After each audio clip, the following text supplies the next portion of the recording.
All right, good morning, everybody. So I'm back on here.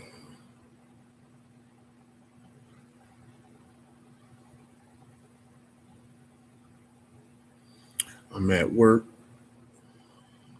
top flight security of the world. It's my overnight job.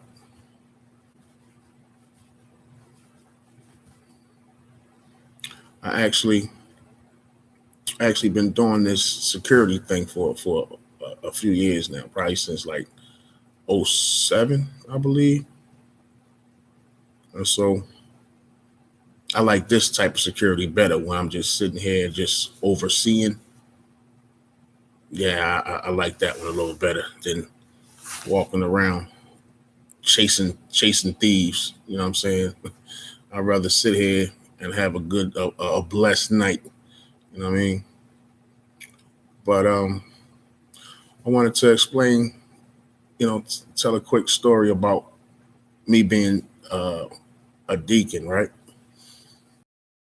I don't know if I ever told the story out loud like this, but so I had a cousin who passed away like 2006. His name was Jamal. He passed away, and when that happened, I was kind of like, right? I was like 23, I want to say. It was 2006. I was like 23. So I was a grown man, but I was still in like, young boy mode. A lot of us don't really enter into, maturity till after 25 anyway.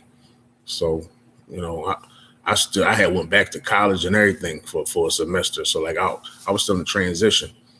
But when he passed away, I was kind of lost, right?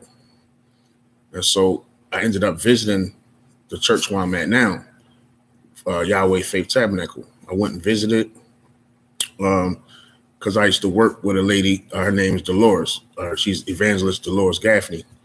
We all know her as Evangelist Dolores Gaffney now. But back then, she was still Evangelist Dolores Gaffney. But, my point is I worked with her, and then she invited me to a family and friends day at the church.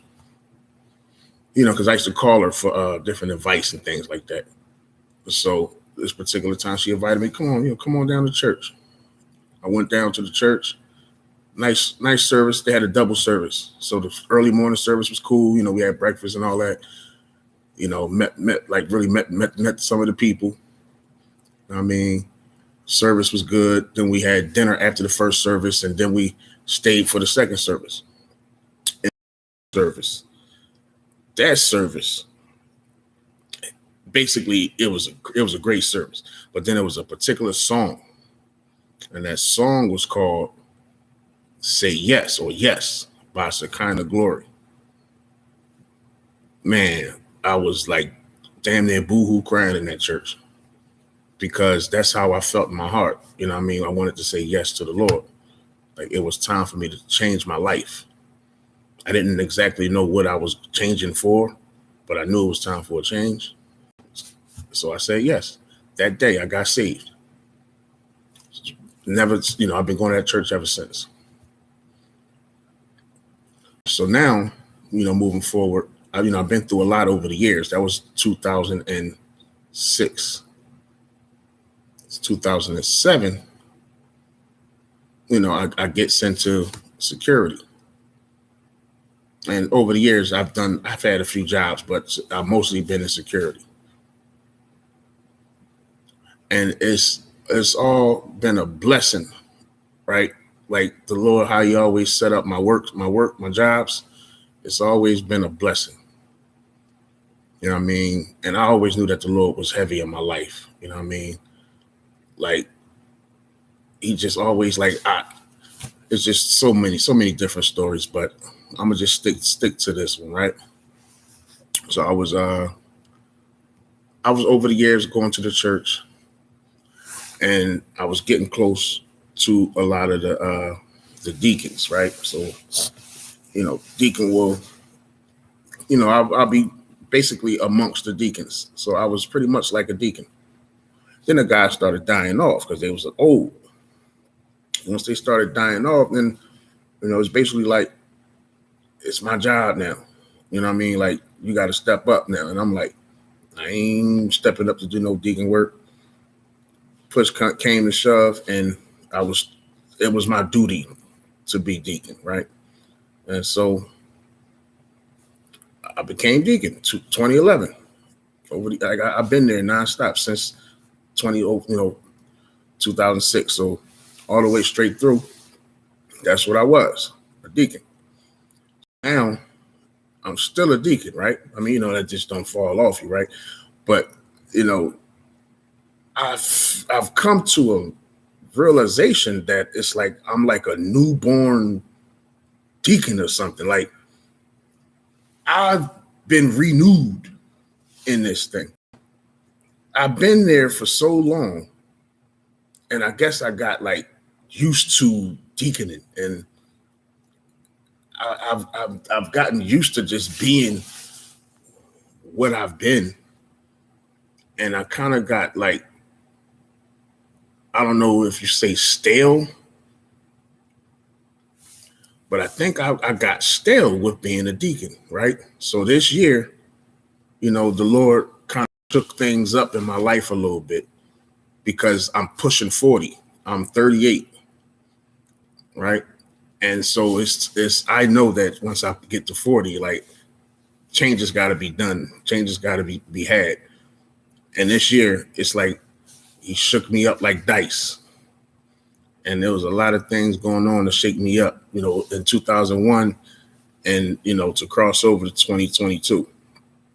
It's a lot of things to shake me up. And I appreciate it. Like, I'm glad that the Lord has shaken things up in my life. He used certain people to shake things up in my life. I'm glad for that. You know what I mean? Because it's all about growth. Can't be stagnant. You have to grow. And I've been quite stagnant, just being a deacon, just continuing to do my deacon thing, but not really building anything in my life. You know what I mean? And 10 years go just like that. I mean, I remember when I first came into the church, it was 2006. 2016 is a few years back. 6 years to be exact.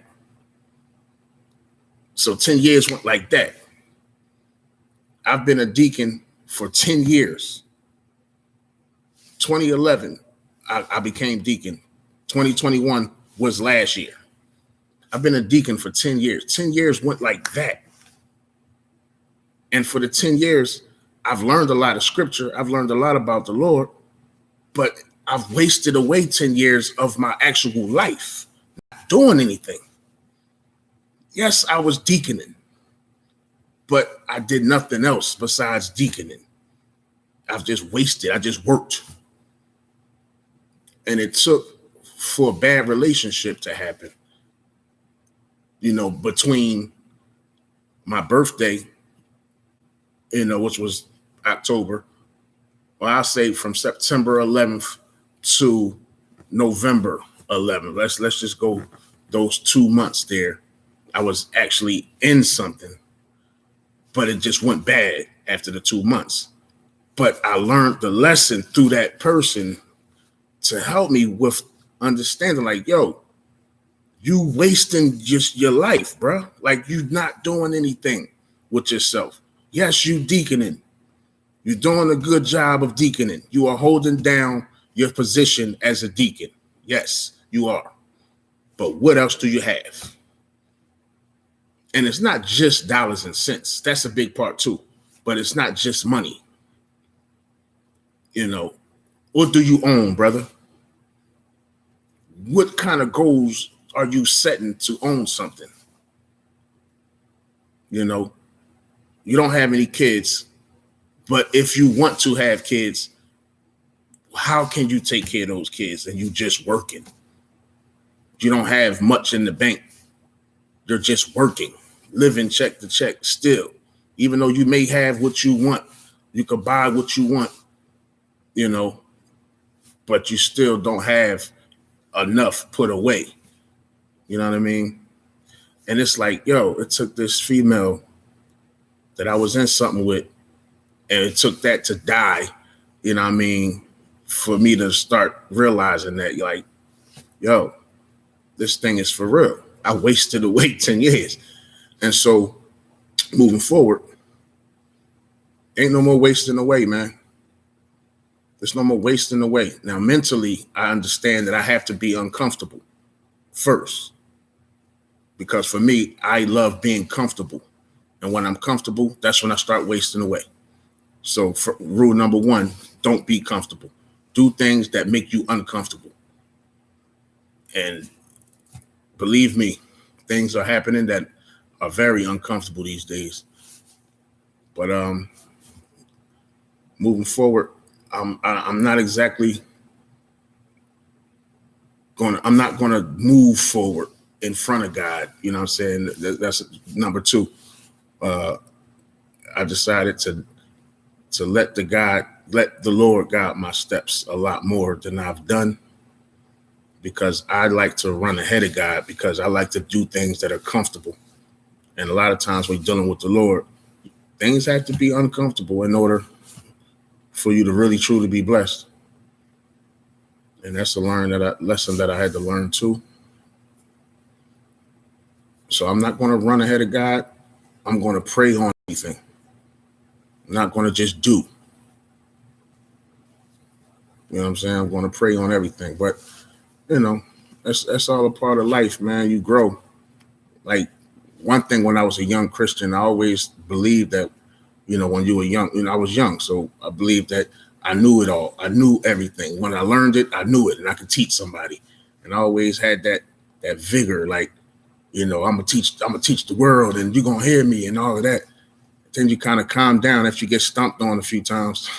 As a Christian, you get stomped on a few times, and it's like, okay, some of that vigor, you calm it down a little bit, and you start seeing reality. Okay, you get discernment. Okay, I can't talk to this person. I can't talk to that person. Nah, this person, you know what? I'm not even gonna go to the get-togethers now. You know, I'm gonna stay away from this people or that people, because I tend to get out of my, you know, out of my Jesus zone sometimes. So, you know, and so you start discerning on what you can and can't do. And so I've realized that I've definitely calmed down a lot. I talk to people less about Christ than before, but the people that I do talk to, Christ, you know, people, they listen, you know, and so I'm okay with that. But yeah, it's all about living and learning and growing, man.